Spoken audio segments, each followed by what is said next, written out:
Hello guys, welcome to Jayachandra academy. ಭಾಳ ದಿನದ ನಂತರ ಮತ್ತೆ ಹೊಸ ವಿಡಿಯೋ ಸ್ಟಾರ್ಟ್ ಮಾಡಾಕತ್ತೀವಿ. ನಾವು ಇವತ್ತು ಲಾಸ್ ಆಫ್ ಎಕ್ಸ್ಪೋನೆಂಟನ್ನು ಕಲಿಯೋಣ. ಲಾಸ್ ಆಫ್ ಎಕ್ಸ್ಪೋನೆಂಟ್ ಬೇಸಿಕಲಿ ಇವು 7 ಲಾಸ್ ಇಂಪಾರ್ಟೆಂಟ್ ಅದಾವ. ಹೌದಾ? ಒಂದೊಂದು ಲಾ ನೋಡ್ಕೊಂತ ಹೋಗೋಣ. a to the power m into a to the power n ಅಂದ್ರೆ ಬೇಸ್ ಸೇಮ್ ಇರ್ತೈತಿ. ಇವೆರಡು ಬೇಸ್. ಇಲ್ಲೊಂದು ಎಕ್ಸಾಂಪಲ್ ತೋರಿಸ್ತೀನಿ ನೋಡ್ರಿ. Standard form a power m ಅಂದ್ರೆ ಇದು ಎಕ್ಸ್ಪೋನೆಂಟ್, ಇದು ಬೇಸ್. ಇದು ಎಕ್ಸ್ಪೋನೆಂಟ್, ಇದು ಬೇಸ್. ಎಕ್ಸ್ಪೋನೆಂಟ್ ಅನ್ನ ಕರಿಬಹುದು, ಇಲ್ಲ ಪವರ್ ಅಂತಾನೂ ಕರಿಬಹುದು.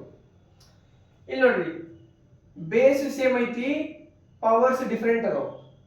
ಅವಾಗ ಯಾವ ಅಪ್ಲೈ ಮಾಡ್ತೀವಿ ಅಂದ್ರೆ a to the power m plus n ಅಂತ ಅಪ್ಲೈ ಮಾಡ್ತೀವಿ. ದೆನ್ ನೆಕ್ಸ್ಟ್ ಬೇಸ್ ಸೇಮ್ ಐತಿ, ಪವರ್ಸ್ ಡಿಫರೆಂಟ್ ಐತಿ, ಬಟ್ ಡಿವೈಡ್ ಮಾಡಾಕತ್ತೀವಿ. a to the power m divided by a to the power n ಅಂತಂದ್ರ a to the power m minus n powers ಅನ್ನ subtract ಮಾಡ್ತೀವಿ. Then a to the power m whole power n ಇದ್ದಾಗ a to the power m into n ಮಾಡ್ತೀವಿ. a to the power m into n ಅಂತ ಮಾಡ್ತೀವಿ. ಹೌದಾ? Next fourth law. ಇಲ್ಲಿ ಏನೈತಿ, base different ಐತಿ ಬಟ್ ಪವರ್ಸ್ ಸೇಮ್ ಐತಿ. ಅವಾಗ ಏನ್ ಮಾಡ್ತೀವಿ, ಬೇಸ್ ಅಷ್ಟ ಮಲ್ಟಿಪ್ಲೈ ಮಾಡ್ಕೋಬೇಕು, ಪವರ್ ಆಸ್ ಇಟ್ ಈಸ್ ಇಡಬೇಕು. So A B power M, A B power M. So next divide, ಹಂಗೆ divide, A power M divided by B power M.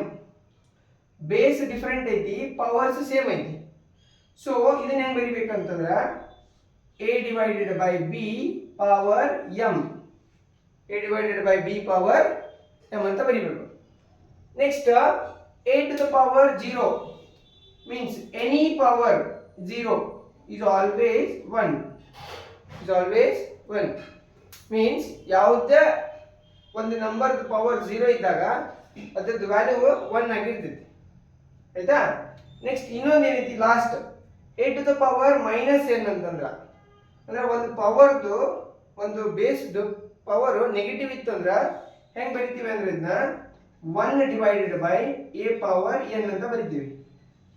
1 divided by a power n ಅಂತ ಬರಿತೀವಿ. ಅರ್ಥ ಆಯ್ತಾ? ಇದ್ರ ಮ್ಯಾಗಿನ examples ಅನ್ನ next ವಿಡಿಯೋದಾಗ upload ಮಾಡ್ತೀನಿ. ಈ ಲಾಸ್ ಅಂಡರ್ಸ್ಟುಡ್ ಆಯ್ತಾ? Okay, thank you.